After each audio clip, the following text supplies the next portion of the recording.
एक समय की बात है, एक गांव में मीना नाम की एक लड़की रहती थी। उसके पापा लालचंद गांव के बड़े सेठ थे। उनके पास बहुत से बगीचे और जमीन थी। वो अपनी बेटी से बहुत प्यार करते थे। वो उसकी हर जरूरत को पूरा करते थे, जिसके कारण वो बहुत बिगड़ गई थी और घमंडी हो गई थी। वो कभी कभी अपने पापा के सामने अजीब सी मांग रखती थी, जिसको भी उसके पापा पूरा करते थे। वो कभी कभी अपने घर के नौकरों का अनादर करती थी। लीला की एक दोस्त रमा थी, जिसके साथ वो अक्सर खेला करती थी। एक दिन लीला उसकी दोस्त रमा कुछ दोस्तों के साथ मेले में जा रहे थे। वहाँ पर रमा जिस तरह चल रही थी, उससे एक बूढ़े व्यक्ति को टक्कर लग गई और वो व्यक्ति गिर गया। जब बूढ़े व्यक्ति ने लीला से संभल कर चलने के लिए कहा, तो इस पर लीला ने बूढ़े व्यक्ति को बोला, इसमें उसकी ही गलती है। कुछ देर मेले में घूमकर झूला झूलने के बाद वो मेले से आने लगे। बीच में उनको एक आम का पेड़ नजर आया, जिस पर बहुत से आम के फल लगे हुए थे। लीला और उसके दोस्त उस पेड़ के पास जाकर पत्थर से उस पेड़ के आम तोड़ने लगे। कुछ देर में उनने इतने फल तोड़ लिए जिससे उन सबका पेट भर जाए। लीला के सभी दोस्त टूटे हुए आम को उठाकर खाने लगे और आम तोड़ना बंद कर दिया, लेकिन लीला अभी भी आम तोड़ रही थी। जब रमा ने लीला से कहा कि हमने इतने आम तोड़ लिए हैं कि हम सबका इससे पेट भर सके, तो तुम और आम क्यों तोड़ रही हो?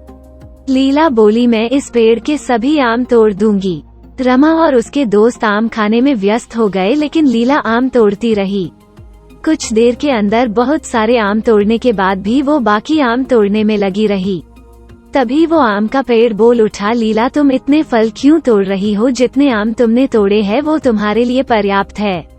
पेड़ को बोलता देखकर लीला के दोस्त डर गए, लेकिन लीला बोली, मैं तो आज तुम्हारे सारे आम तोड़ूंगी। आम के पेड़ ने लीला को चेतावनी दी वो रुक जाए और बाकी आम न तोड़े, लेकिन लीला कहाँ मानने वाली थी। उसने आम तोड़ना जारी रखा और बोला, तुम मेरा क्या बिगाड़ोगे? आम के पेड़ ने बोला, लीला तुम बहुत घमंडी लड़की हो, तुमको सबक सिखाना ही पड़ेगा। इसके बाद आम के पेड़ ने लीला पर जादू किया, जिससे उसकी मूछें निकल आई। उसे देखकर उसके सभी साथी हंसने लगे। लीला आम के पेड़ से विनती करने लगी, वो अब ऐसा नहीं करेगी, वो उसकी मूंछों को हटा दे। लेकिन आम का पेड़ बोला, पहले तुम जाकर अपने पिता को लेकर आओ, अगर वो मुझसे इसके लिए बोलेंगे तभी मैं तुम्हारी मूंछों को हटाऊंगा। यह सुनकर लीला मुंह पर चुन्नी लपेटकर घर जाने लगी।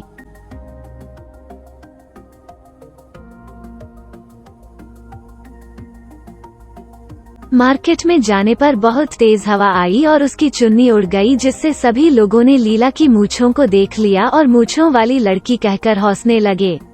लीला उन सब से पीछा छुड़ाकर अपने घर चली गई और अपने पापा को सारी बात बताई।